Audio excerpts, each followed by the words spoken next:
Meron na pong kopya ang DOJ at kung meron na rin ang PNP, ito yung mabuti, maayos.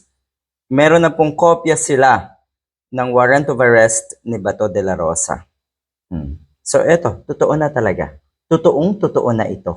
So tama si Ombudsman Boying Rimulya na meron na nga. Hindi pa lang masyado na-formalize siguro or na-turn over nga sa DOJ at kung saan pa man dapat i-turn over etong warrant of arrest na ito sa mga arresting officer, PNP ba or kung ano man.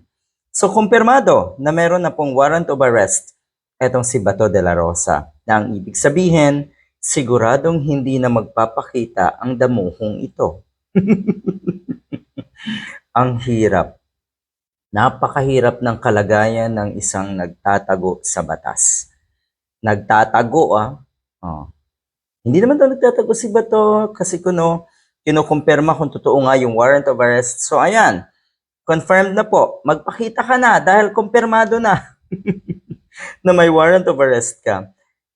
Meron pong advice etong si Harry Roque na para daw makaiwas nga dito sa pag-aresto ng ICC, etong si Bato, kailangan daw na magpaposas siya sa Supreme Court, sa Korte ng Pilipinas, lalo na daw sa Supreme Court, para nga magkaroon ng jurisdiction.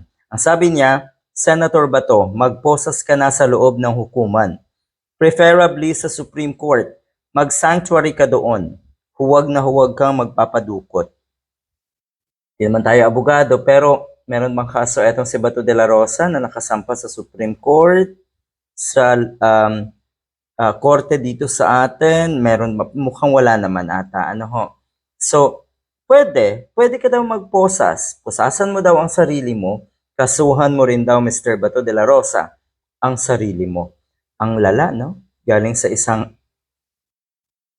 katulad ni Harry Roque na dating taga-ICC. Ganito ang kanyang advice. At sa tingin ko, katulad ng nangyari kay Digong na mukhang lalong napahamak si Digong dahil nga sa kadaldalan na itong si Harry Roque, sa tingin ko ay mangyayari rin ito dito kay Bato de la Rosa. Makakaiwas ka daw, Mr. Bato de la Rosa, ulitin lang natin, kung gagawin at susundin mo daw itong advice na ito ni Harry Roque. Parang nakaiwas si Digong Mukhang hindi naman. Si Digong hindi nakaiwas sa pag-aresto. Ikaw pa kaya, Mr. Bato de la Rosa? Abay, ang swerte mo naman. Talo mo pa ang presidente, ang dating presidenteng si Digong. Sige, sundin niyo po ang advice na itong si Harry Roque para lalo kayong mapahamak.